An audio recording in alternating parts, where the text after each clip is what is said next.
আওয়ামী সরকারের পতন হয়েছে। আমি সবার প্রতি অনুরোধ করবো কুয়েতে অবস্থানরত জাতীয়তাবাদী দলের সকল সৈনিক এবং সকল নেতৃত্ব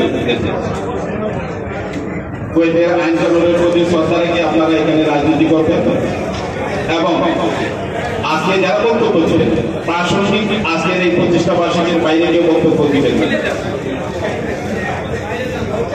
আমরা এখন আজকের অনুষ্ঠানের সূচনা লগ্নে কোরআন থেকে তেলাওয়াত করব এবং সাথে সাথে আমি যাকে রাখবো তার ওনার প্রতি সবিনয় অনুরোধ জানাবো।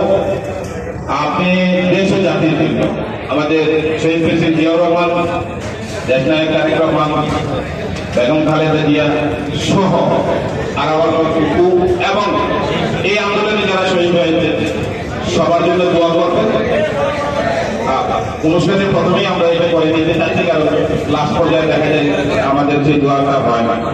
আমি এখন আজকের এই অনুষ্ঠানের সূচনা এবং আমি বসে পড়বো আমার এই অনুষ্ঠানটি আমাদের জাতির সহযোগিতা করার জন্য আব্দুল কাদের জিয়াপুর